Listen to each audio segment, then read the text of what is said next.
그다음에 해병대에 대한 어떤 국민 신뢰도 아주 뭐 붕괴된다고 봐야 됩니다. 네. 그러나 여기는 그건 국내에 그 사정 봐주자고 하는 데가 아니고 진실 규명하기 위해. 그렇죠. 그러니까 이럴 때 공인으로서 이게 또 현직 사령관이고 자연인도 아니잖아요. 그럼 공적 책임을 갖고 나오는 자리입니다. 그러니까. 근데 이걸 회피한다?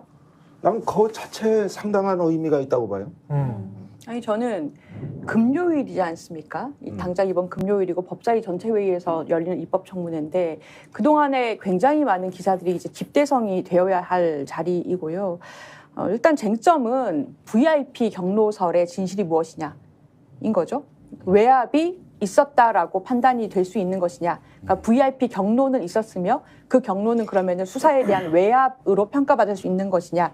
그리고 이 부분에서 정종범 해병대 부사령관이 작성했다라는 메모 부분도 굉장히 사실 중요한 의미를 가집니다. 그러니까 그 말한 그 휴가 관련해서 지시사항이 누구를 규명하기 위해서 누구의 이 청탁을 받고 이루어진 것이냐. 그렇다면 이것이 VIP 경로설이나 외압설하고 앞뒤가 맞게 되는 것이기 때문에 쟁점이 굉장히 중요한 쟁점이 일단 그렇게 세 가지가 있는 걸로 보입니다. 사실 이제 그 외에도 김계환 사령관이 박정훈 대령한테 불리한 증언을 해가지고 이제 항명 재판이 열리게 된 거거든요. 그렇죠. 구속영장 청구로부터. 근데 자기한테 충성했던 부하를 이렇게 어떤 거짓말로 결국 재판에 이르게 하고 그렇죠. 거의 왕따 당하다시피 했는데 이렇게 했던 과정에서 본인이 했던 경로설부터 해가지고 모든 걸 뒤집어 엎는 이런 부분들. 경로설을 말한 사람이 김계한 사령관이라는 거잖아요. 그렇습니다. 박정훈 네. 대령과 그 다음에 해병대에 있는 다른 대령도 마찬가지로 똑같은 이야기를 한 거잖아요. 네, 그렇죠? 그렇습니다. 그 다음에 경북경찰청에서 사건 서류를 탈취해온 네. 지시자가 누군지도 지금 명확하지가 않습니다. 그거 이종섭 장관은 자기는 모르는 일이라 그랬고. 그랬죠. 예. 그런데 유재현 법무관리관은 지시 받고 한 일이라 그랬거든요. 그랬죠. 예. 네. 이 부분도 지금 실제로 가서 가지고 온 사람들은 누구예요? 군 경찰이. 군 국방부 검찰단 검사들이에요. 검사들이 가져왔습니다. 예. 그러니까 네. 그날 저녁 7시경에 회수해 왔는데 4시에 대책 회의를 한 걸로 돼 있거든요. 예. 그러면 국방부 검찰단은 어떻게 알고 대책 회의를 하고? 그렇지. 예, 그런데 유재훈 법무관리관하고 통화 기록이 나오거든요. 그렇죠. 그런데 유재훈은 자기가 이걸 가져오라고 지시했다고 말한 적이 없어요. 그러면 요 건도 누가 강탈을 해왔느냐? 법무관리관이 군 검찰에게 그거 가져오라고 지시할 수도 없잖아요. 없습니다. 권한도 없잖아요. 그거는 다 해서는 안 되는 짓이고요. 예, 민간인인데 그리고 이 사람은 예, 그렇습니다. 원래 변호사였고. 예. 예. 그다음에 국방부 장관은 이제 항명 이건으로 박정훈을 하게 한 그 예. 지시를 어떤 그 배경에서 무슨 판단을 하는가 이것도 추궁을 받아야 되고. 예, 그다음에 8월 14일 날 국방부 조사본부의 1차 보고서가 예. 해병대 수사단 수사는 다 맞대는 거 아니에요. 그랬는데 그걸 보고 받았느냐. 예. 그리고 17일 날 국방부 장관이 대책회의를 주재하고 나서 180도 다른 보고서가 그로부터 사흘 후에 나오거든요. 그러니까 이건 다 장관이 직접 개입한 거냐 안 한 거냐. 장관 대책회의가 있고 나서 바뀐 거니까. 예. 예, 이래서 상반된 2번의 보고를 받은 거고, 그다음에 이제 이번에 최근에 가장 나온 의미 있는 뉴스는 조사본부에서 이사단장에 대한 직권남용죄를 추가해가지고 나중에 추가 이첩을 했다는 거 아닙니까? 예. 예, 그 부분도 조사본부에서는 외압에 의해 과실치산 빼지만 어떻게든 일사단장을 반드시 조사받게 해야 된다는 이런 또 나름대로 그 의도로 직권남용죄를 추가한 걸로 돼 있거든요. 예. 그런 보고서도 있었다. 중간 보고서에? 아니 이건 맨 나중에. 맨 나중에 제가 항상 사라진 보고서가 있다고 얘기한 게 사라진 있었어요. 보고서. 뭔가 예. 보고서 하나가 직권남용 보고서가 분명히 있는데 어디로 사라졌다. 한 건 더 있다. 그랬는데 이게 나중에 나온 거예요.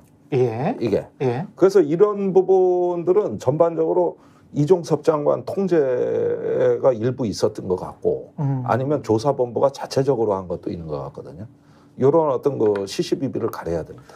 좀 말씀해 주시니까 쫙 정리가 되네요. 7월 30일부터 정상적으로 갈 수 있었던 상황이 7월 31일부터 보고서와 관련된 기자회견이 수사보고서 최종 보고서에 기자회견이 취소되고 그 다음에 이첩 회수를 8월 2일 날 시키고 보직 해임이 되고 그렇습니다. 그리고 이거를 집단항명 또는 항명으로 입건시키라고 하고 그 다음에 국방부 조사본부에서도 비슷한 보고서가 나왔는데 다시 한번 해봐라고 하고 다시 회의를 해서 최종 보고서 나오기 또 직전에 직권남용과 관련된 보고서가 또 하나 있었는데 네. 임성근 사단장에 대한 근데 그것도 어디론가 사라져 이따가 버린- 나타났고. 있다가 나타났다. 예, 그 다음에 이제 마지막으로 제일 중요한 건 우즈베키스탄 출장 갔을 때 대통령한테 전화 3통 받았거든요. 그렇죠. 그게 뭐냐는 거예요. 그게 뭐냐. 그리고 저기 그 전에 또 출국하던 날 예. 7월 31일 날 대통령실에서 온 전화가 유선 전화가 하나 찍혀 있는데 그렇죠. 그거 누구하고 통화한 거냐. 그렇죠. 그것도 예, 누구하고 통화한 이거 건지 누구하고 모르지. 나온 거냐? 예. 그래서 이런 부분들이 전부 다 어떻게 답변이 나오는지를 이번에 지켜봐야 됩니다. 이게 아마 특검 수사에 있어서 굉장히 큰 자료가 될 것 같아요. 근데 원래 합의된 사항, 사실상 합의된 사안은 보고에서 결재된 사안은 그거 아니었어요. 그러니까 수사 최종 보고서를 박정훈 대령이 내니까 수사 잘했어라고 해서 장관까지 사인을 하고 그리고 이렇게 되고 나니까 임성근 사단장은 사실상의 보직 해임 조치를 해서 이 사람을 대기 명령을 시켰잖아요. 이 대기 명령을 시키고 난 다음에 한 하루 상간에 우즈베키스탄 가는 도중에 뭔가 상부로부터 전화를 받고 그게 이제 31일 오전이나 30일 밤이나 오전 11시 예, 40분. 예. 45분이죠. 이때 다 모든 게 이제 어긋나기 시작하면서 임성근 사단장은 휴가 처리가 되고 휴가 처리를 갑자기 장관이 케어하기 시작하는. 그렇습니다. 우즈베킨 가서도 또 확인합니다. 예. 휴가를. 그러니까 휴가 지시를 3번 한 거예요. 그냥 보직 해임이 될 사람을 다시 이제 그 사람은 형식적으로 휴가 처리를 해줘야 된다는 걸로 계속 이렇게 이야기를 하는 그런 상황이 돌변해 버렸으니까 하루 만에. 그게 굉장히 중요한 포인트인 것이 예. 수사의 경로에서 어쨌거나 다시 가져와라라고 한 것이 누구 때문이냐, 그렇죠. 누구를 구하려고 한 것이냐를 가리키는 화살인 거죠. 예. 그래서 임성근 아니면 임성근 구하려고 한 거 아니면 이게 설명이 안 되는 거죠. 모든 정황이. 네. 예. 맞습니다. 그래서 그 당시에 원래 7월 30날 서명하던 자리 있잖아요. 예. 그것도 원래 군에서는 없는 절차예요. 무슨 수사단이 장관 보고하고 이것도 유일한 한 건이 이거밖에 없거든요.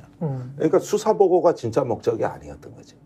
그날은 수사단은 참고 보고하려고 간 거고 저 1사단장 후임 인사 보고인데 예. 제가 오늘 조금 취재를 해봤어요. 그랬더니 그날 그 갖고 간 해병대 김계한 사령관이 갖고 간 보고서가 1사단 안정화 조치 건의래요. 스픽스는 말하는 언론입니다. 대세는 유튜브, 그중에서 스픽스.